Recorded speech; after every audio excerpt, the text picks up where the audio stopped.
Hello बच्चों, आज हम कक्षा 10वीं के एक्सरसाइज 1.3 की शुरुआत करेंगे, जिसमें हमें अपरिमेय संख्या दी गई है और हमें उसे सिद्ध करना है कि वो अपरिमेय संख्या है। तो सबसे पहले आप इसे नोट कर लीजिए, क्योंकि इसका काम पड़ने वाला है। इस पूरे एक्सरसाइज में इसका काम पड़ने वाला है, तो ये आप नोट कर लीजिए। हम हट जा रहे हैं, इसका स्क्रीनशॉट आप ले लें, इसको नोट कर लें। इसके बाद हम सवाल लगाना शुरू करेंगे।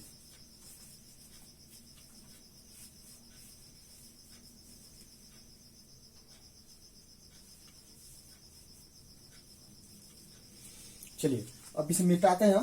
अब मिटाकर ऐसे हम सवाल सिद्ध करना शुरू करते हैं।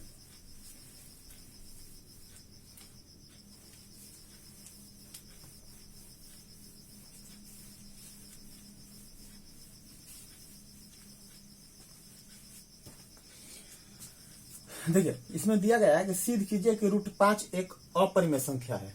तो हम क्या करेंगे कि हमने कक्षा 9वीं में पढ़ा है एक विरोधाभास विधि, जिसमें जो रहता है ठीक उसे उल्टा मानकर चलते हैं। इसमें भी सेम प्रोसीजर अपनाएंगे। इसमें हमें क्या दिया गया है कि √5 एक अपरिमेय संख्या है, लेकिन हम क्या करेंगे, इसे एक परिमेय संख्या मान के चलेंगे। तो सबसे पहले लिखेंगे हम, माना कि √5 एक परिमेय संख्या है। और जब ये परिमेय संख्या है तो परिमेय संख्या को हम किस रूप में लिखते हैं, P बटा, इसलिए P बटा Q बराबर क्या हो जाएगा, √5। परिमेय संख्या को हम P बटा Q के रूप में लिखते हैं। तो जब इसे हमने परिमेय संख्या मान लिया तो ये P बटा Q के रूप में आ गया।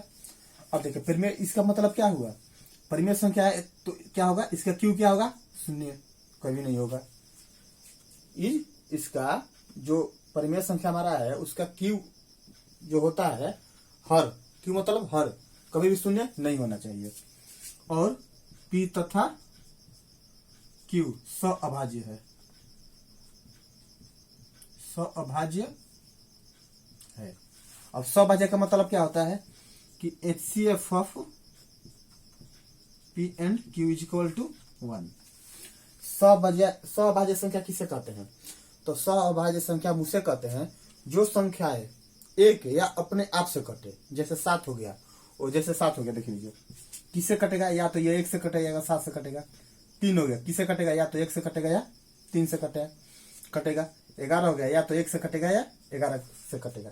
तो ऐसी संख्याएं जो होती है वो संख्याएं क्या कहलाती है, सअभाज्य संख्याएं कहलाती है। अच्छा, चलिए, तो अब हम क्या करेंगे, इसको मल्टीप्लाई करेंगे, बाई CM करेंगे। तो बाई CM करेंगे तो हमारा P बराबर क्या हो जाएगा, √5Q हो जाएगा। अब हम क्या करेंगे, दोनों तरफ इसके वर्ग कर देंगे।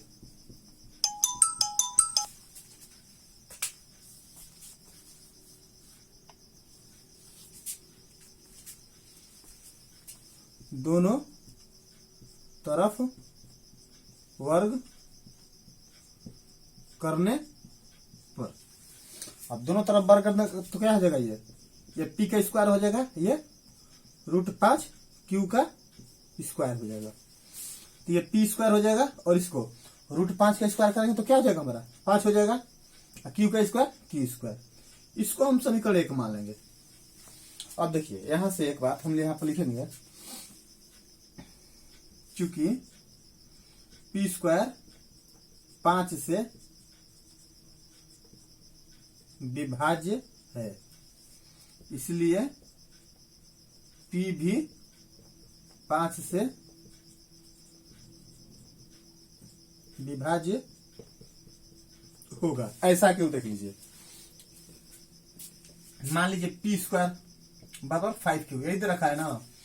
मान लीजिए P स्क्वायर के जगह पर हमारा 100 है, यहां पर क्या है, हमारा 5 की जगह पर 10 है। तो 100 कितने का स्क्वायर है, सॉरी 5 है। 100 कितने का स्क्वायर है, 10 का स्क्वायर है। 5 तो 5 हमारा है ही, तो 100 5 से तो कट ही जा रहा है, तो 10 कट रहा है कि नहीं, 10 भी 5 से कट रहा है ना। मैंने जो संख्याएं, जिस संख्या का वर्ग जिस संख्या से कटेगा उसका मूल संख्या भी कटेगा। तो ये हमारा 100 तो 5 से कट ही रहा है, अब ये 10 भी 5 से कटेगा, तो इसका मतलब यही हुआ कि जो पी स्क्वायर है वो 5 से विभाज्य है, इसलिए पी भी 5 से विभाज्य होगा।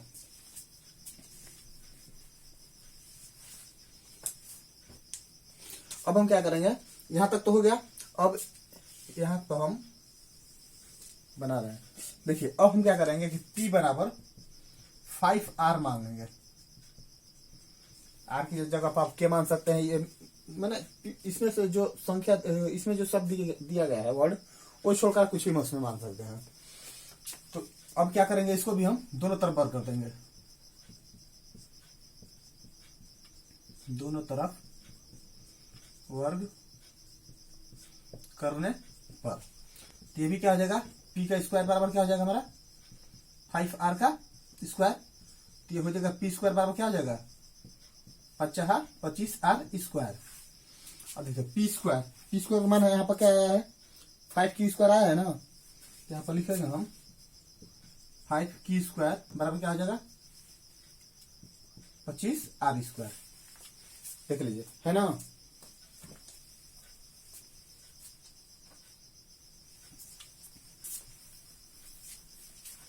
अब देखिए अब 5 से हम इसको कटाएंगे तो Q स्क्वायर बराबर हमारा क्या हो जाएगा 25R स्क्वायर बट्टा में 5 हो जाएगा ना, इधर का गुणा इधर भागा होगा 5 बार में कट गया, तो हमारा Q स्क्वायर के बराबर क्या आ गया 5R स्क्वायर।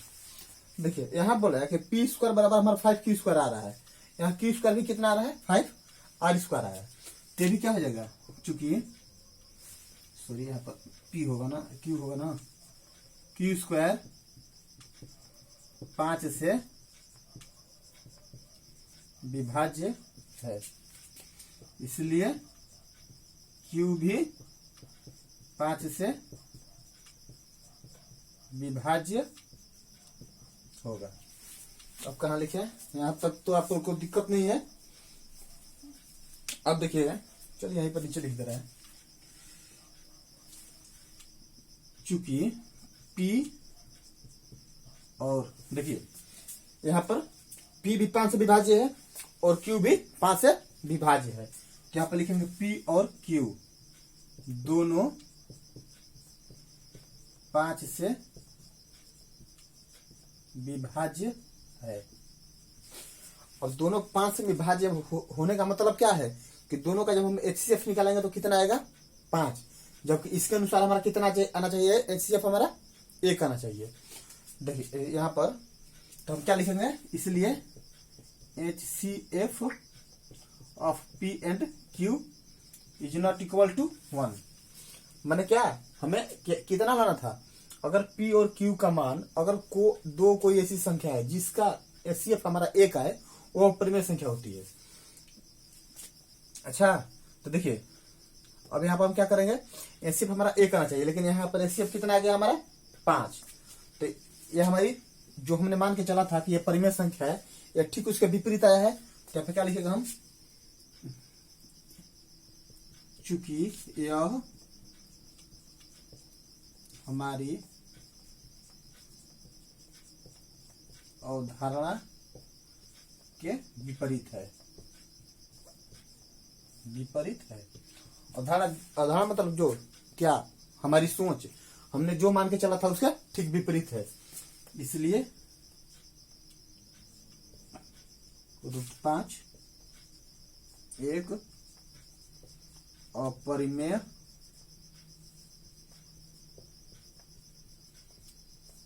संख्या है। प्रूव्ड, हमें यही सिद्ध करना था कि √5 एक है और परिमेय संख्या है। तो ये था सवाल नंबर। देखिए एक बार हम इसको रिकॉल कर देते हैं। हमने क्या किया कि विरोधाभास, यहाँ पर आप लिख सकते हैं विरोधाभास विधि से, विरोधाभास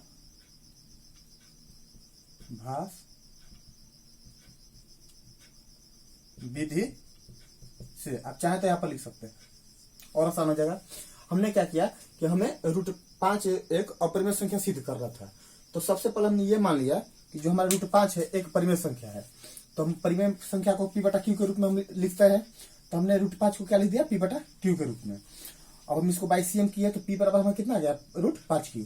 हमने क्या किया कि रूट को हटाने के लिए दोनों तरफ वर्ग कर दिया, तो कितना आ गया हमारा 5 पी स्क्वायर बराबर 5 क्यू स्क्वायर।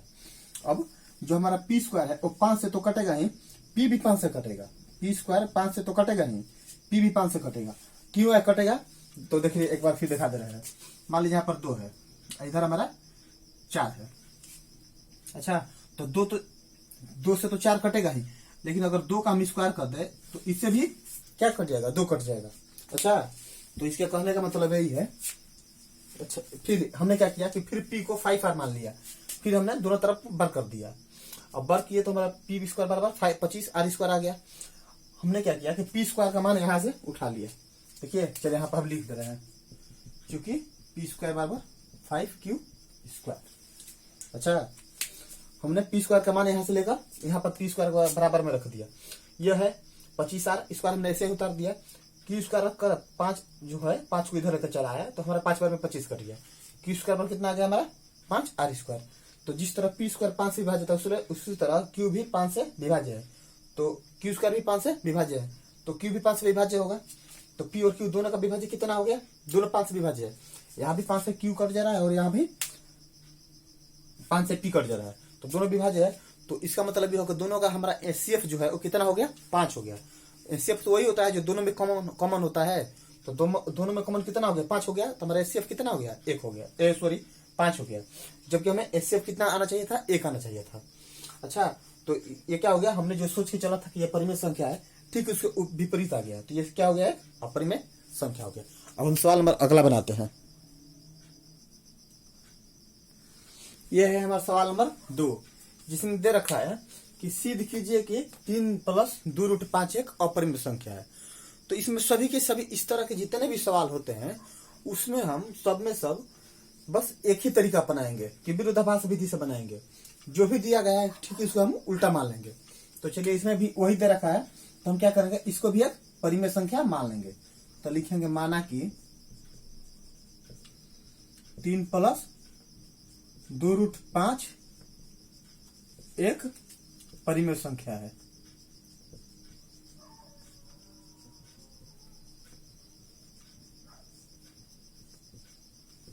और जब ये परिमेय संख्या हो गया तो ये p/q के रूप में भी हो गया। तो हम लिखेंगे p/q = 3 + 2√5।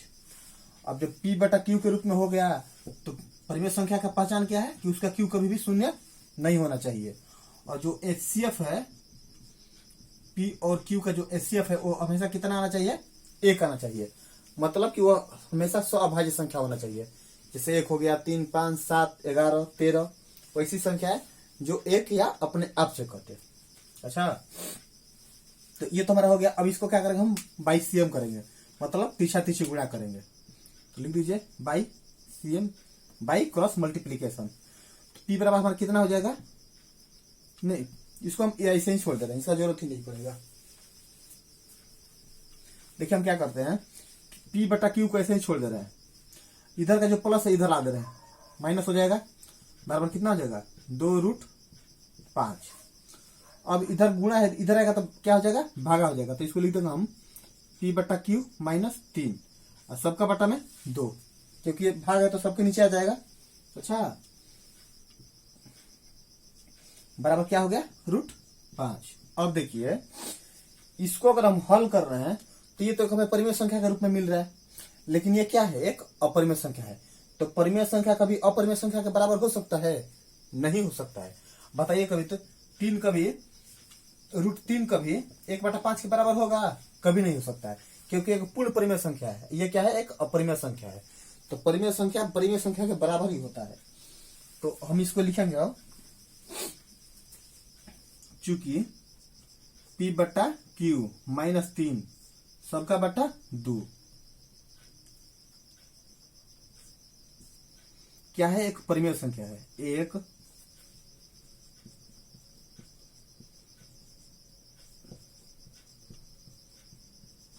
परिमेय संख्या है। ये तो एक परिमेय संख्या हो गया, लेकिन √5 को भी हम थोड़ा देर पहले सिद्ध क्या किया था कि एक अपरिमेय संख्या है, तथा हम जानते है कि √5 एक अपरिमेय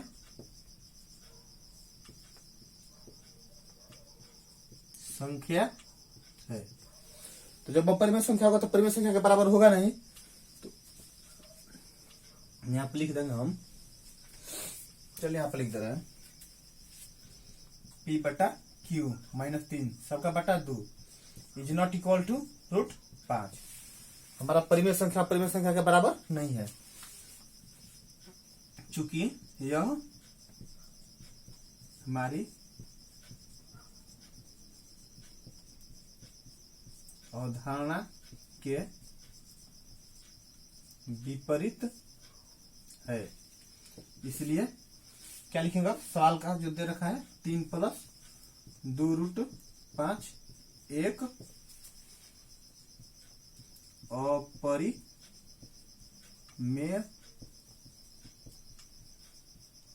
संख्या है, और हमें यही सिद्ध करना था, तो हमने सिद्ध कर दिया। सबसे पहले हमने क्या माना, इसको एक परिमेय संख्या मान लिया, और परिमेय संख्या मान लिया तो P/Q के रूप में इसके लिख सकते हैं हम, जहां Q is not equal to 0, और दोनों का एचसीएफ कितना आना चाहिए, 1 आना चाहिए। तो हमने इसको P/Q के रूप में लिख दिया। 3 इधर प्लस इधर ले दिया तो माइनस हो गया, फिर 2 को भी लेते हैं क्योंकि इधर गुना इधर आया तो क्या हुआ, सबके भागा हो गया। अब सबके जब भागा में हो गया तो इसको हम हल करने पर हम देख रहे हैं कि एक हमें परिमेय संख्या के रूप में मिलेगा, लेकिन √5 एक का है हमारा अपरिमेय संख्या है, जिसे हमने थोड़ा देर पहले भी सिद्ध किया है। तो ये हमारा परिमेय संख्या होगा, ये अपरिमेय संख्या। तो परिमेय संख्या कभी अपरिमेय संख्या के बराबर होता नहीं है। तो हमने क्या माना था कि यह परिमेय संख्या, लेकिन ये हमारी अवधारणा के विपरीत है, मतलब जो हमने सोच के चला था उसके ठीक उल्टा है। तो इसलिए 3 + 2√5 एक अपरिमेय संख्या हो गया। अब ये सवाल नंबर 2 था। अब हम सवाल नंबर अगला बनाते हैं। ये हमारा सवाल नंबर 3 है, जिसमें 3 सवाल दे रखा है। बोल रहा है कि निम्नलिखित संख्याएं अपरिमेय है, यह हमें सिद्ध करना है। तो इसमें 3 दिया गया है, एक है 1/√2, एक है 7/5, एक है 6 + √2। इसे हमें अपरिमेय संख्या सिद्ध करना है। तो चलिए सबसे पहले हम पहला लेके चलते हैं। हम क्या करेंगे, यहाँ पर लिखेंगे विरोधाभास विधि से, विरोधाभास विधि से। आप ये ना लिखे तब भी कोई दिक्कत नहीं है, डायरेक्ट भी लिख सकते हैं कि माना कि 1/√2 एक परिमेय संख्या है। अब यहाँ पर हम क्या करेंगे, लिखेंगे माना कि 1/√2 एक परिमेय संख्या है। यह क्या हो गया हमारा, परिमेय संख्या।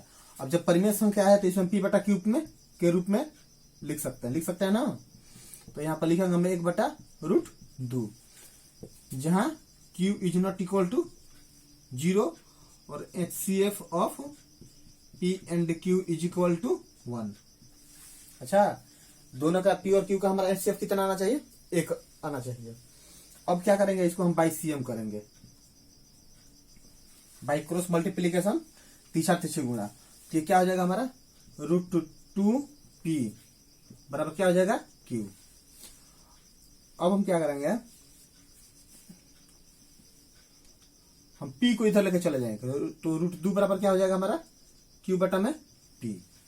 या इसे हम ऐसे भी लिख सकते हैं, Q/P बराबर √2।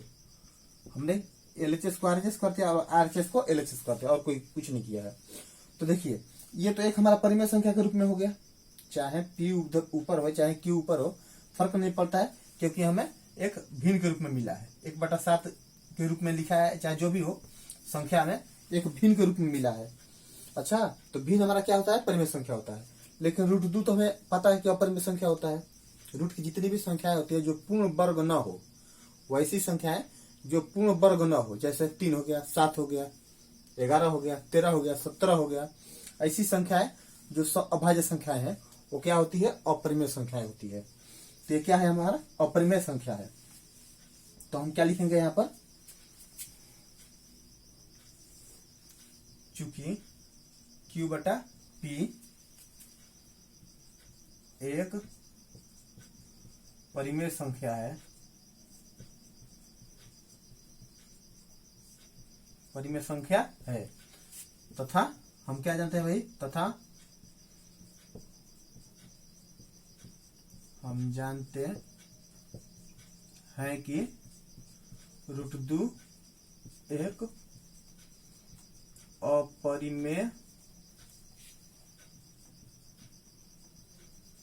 अपरिमेय संख्या है।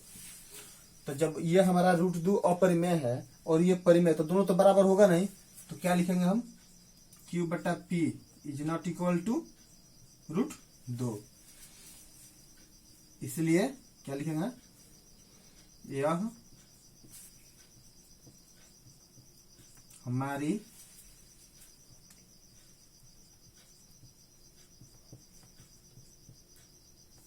अवधारणा के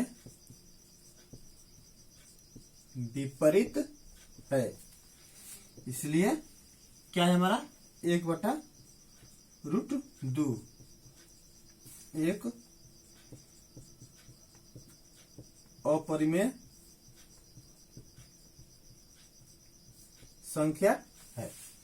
हमें यही सिद्ध भी करना था, तो हमने सिद्ध कर दिया।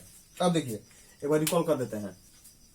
द्वैतभास विधि से हमने क्या किया, 1/√2 को पहले परिमेय संख्या मान लिया।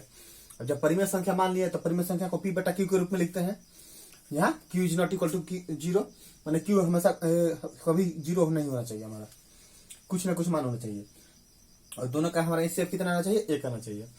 अब हमने क्या किया, इसको तीसरा गुणा कर दिया, तो √2P को इससे कर दिया और इसको इससे कर दिया, तो हमारा इतना आ गया। इसके बाद हम क्या किया, √2 बराबर Q/P, इधर का P इधर का चले आए, हमने इसका जगह बदल दिया, इसको इधर कर दिया और इसको इधर कर दिया। अब Q/P हमारा क्या है, परिमेय संख्या के रूप में मिला है। और हम जानते हैं कि √2 क्या है, एक अपरिमेय संख्या है, तो ये इसके बराबर नहीं होगा। तो क्या हुआ, जो हमने मान के चला था उसके ठीक उल्टा हुआ। तो इसलिए 1/√2 क्या हो गया, एक अपरिमेय संख्या हो गया।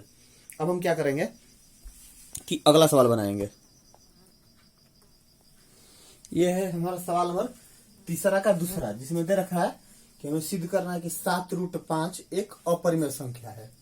तो देखिए हमने क्या किया, सबसे पहले इसको परिमेय संख्या मान लिया, यहां तक तो आपको पता है। अब परिमेय संख्या जब मान लिए तो इसको हम देखिए ऐसे, सबसे पहले क्या करें कि सब ये सवाल एक ही प्रोसेस पर बेस है, तो आप वीडियो को रोक के सबसे पहले खुद से हल कीजिए। इसके बाद अगर नहीं समझ में आ रहा तो वीडियो को आगे देखिए। जितना आप अपने से हल कीजिएगा उतना ही आपके लिए बेहतर होगा। तो हम क्या करेंगे, इसको जब ये परिमेय संख्या है तो इसको हम P/Q के रूप में लिख देंगे। इसलिए P/Q बराबर क्या हो जाएगा हमारा, 7√5। अच्छा, अब जब 7√5 हो गया तो इसको हम क्या करेंगे, इधर गुणा है ना, तो इधर आएगा तो क्या हो जाएगा, भागा हो जाएगा। तिरछा गुणा करेंगे तो 7 इधर गुणा में इधर आएगा, तो वो भी कब होगा भाई, तो Q का मान हमारा क्या होना चाहिए, 0 नहीं होना चाहिए। और जो HCF है P तथा Q का वो 1 होना चाहिए।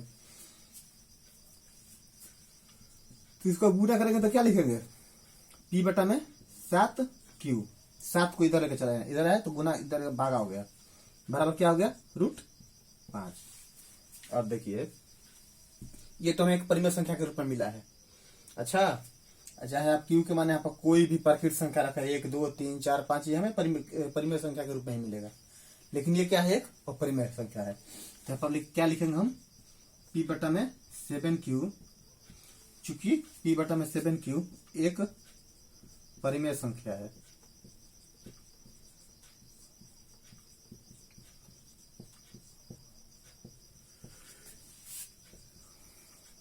तथा हम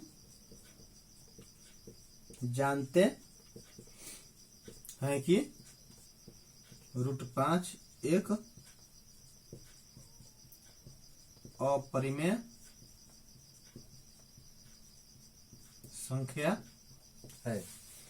अच्छा, तो √5 हमारा परिमेय संख्या हो गया, तो ये कभी बराबर होगा, कभी नहीं बराबर होगा। तो क्या लिखेंगे, इज नॉट इक्वल टू √5। अब यहां पर लिख दीजिए, यह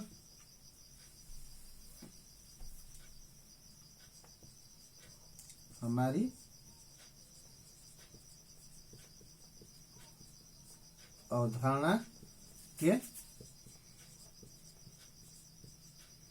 विपरीत है। इसलिए कितना है 7√5 ना, तो 7√5 क्या हो जाएगा, एक अपरिमेय संख्या है। और हमें यही क्या करना था, सिद्ध करना था। देखिए हमने शुरू में एक लिखवाया था नोट, उसमें भी देखिए गया, उसमें भी यही लिखा गया है कि परिमेय संख्या गुणे अपरिमेय संख्या बराबर अपरिमेय संख्या। 7 क्या है हमारा परिमेय संख्या, कैसे है, तो 7 है, 7 के नीचे हम 1 लिखेंगे तो क्या हो जाएगा, ये परिमेय संख्या हो जाएगा। अच्छा, तो यह हमारा परिमेय संख्या होगा। इसको हम जब अपरिमेय से गुणा किए तो हमें क्या मिला, अपरिमेय संख्या। ये सवाल नंबर 2 था। सॉरी, यहाँ पर नंबर डालना हम भूल गए। ये सवाल नंबर 2 था। अब हम सवाल नंबर क्या करेंगे, तीसरा बनाएंगे। ये सवाल नंबर 1.3 का तीसरा है, मतलब इस चैप्टर का आखिरी सवाल ही होगा। हाँ, इस चैप्टर का आखिरी सवाल है। तो देखिए इसमें अब क्या सिद्ध करना है हमें, हमने ये बना लिया है, ये बना लिया है, अब हमें ये बनाएंगे। तो इसमें हमें सिद्ध बोल रहा है कि 6 + √2 एक अपरिमेय संख्या सिद्ध करना है। तो हमने आपको पहले ही नोट्स में क्या लिखवाया था, परिमेय संख्या प्लस अपरिमेय संख्या बराबर क्या होता है, अपरिमेय संख्या। एक तो उस ट्रिक से ये हो गया, अपरिमेय संख्या लिखवाया था ना, शुरू में लिखे थे परिमेय प्लस अपरिमेय बराबर क्या लिखे थे, अपरिमेय। देखिए 6 क्या है, एक परिमेय संख्या है, √2 क्या है, एक अपरिमेय संख्या है, मिलेगा क्या हमें, अपरिमेय संख्या। तो उस तरीके से भी है, लेकिन हमें सिद्ध करना है। तो सिद्ध करना है तो स्टेप बाय स्टेप हमें लिखना पड़ेगा। तो देखिए सबसे पहले हम लिखेंगे, माना कि 6 + √2 एक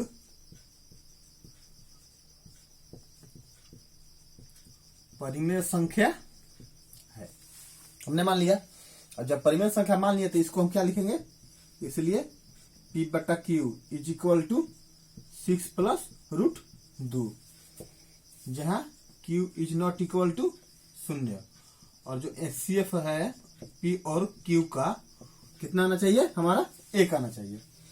अब देखिए हम क्या करेंगे, इधर से क्या इधर लाना है, हमें परिमेय के बराबर में अपरिमेय सिद्ध करना है।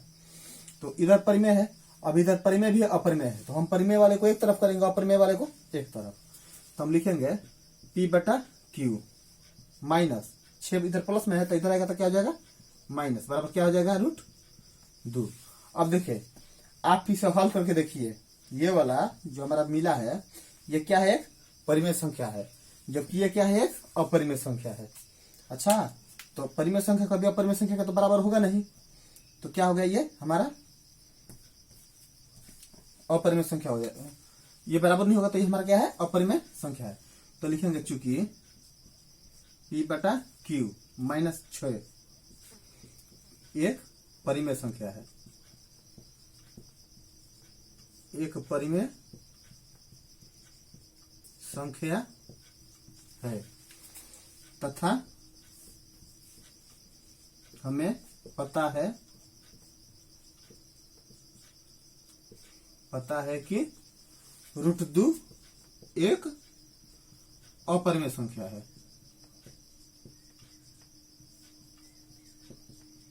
अपरिमेय संख्या है, तो ये हमें परिमेय मिल गया, अपरिमेय संख्या में हो गया। तो जब ये हमारा ये परिमेय संख्या, ये अपरिमेय संख्या, तो दोनों तो बराबर होगा नहीं, तो हम क्या लिखेंगे, P/Q -6 = √2। इसलिए यह हमारी सोच के विपरीत है, इसलिए क्या है, 6 + √2 ना, √2 एक अपरिमेय संख्या है। हमें यही सिद्ध करना था ना। तो इस प्रकार हमने विरोधाभास विधि से पहले इसको परिमेय संख्या मान लिया, इसके बाद हमने इसको P/Q के रूप में लिख दिया, जहां Q ≠ 0 और दोनों का एचसीएफ कितना आना चाहिए, 1 आना चाहिए। अब देखिए इधर प्लस है तो इसको इधर लाए तो क्या हो गया, माइनस हो गया। अच्छा, तो जब माइनस हो गया तो ये हमें एक परिमेय संख्या के रूप में मिला, लेकिन ये क्या है, एक अपरिमेय संख्या के रूप में मिला है हमें। अच्छा, तो हम क्या लिखेंगे कि ये तो हमारा एक परिमेय संख्या है, लेकिन हमें पता है कि √2 एक अपरिमेय संख्या है। हमने √5 को सिद्ध किया था अपरिमेय संख्या है, और अगर देखिएगा उदाहरण में, तो उदाहरण में दिया है कि √2 एक अपरिमेय संख्या है, सिद्ध करें। अच्छा, तो ये दोनों तो बराबर है नहीं, तो क्या है, हमारी सोच के विपरीत है, इसलिए 6 + √2 क्या हो जाएगा, एक अपरिमेय संख्या हो जाएगा। देखिए हमने शुरू में एक आपको नोट्स लिखवाया था, ये मिटा कर बता दे रहे हैं। चलिए मिटा कर हम इसको बता दे रहे हैं।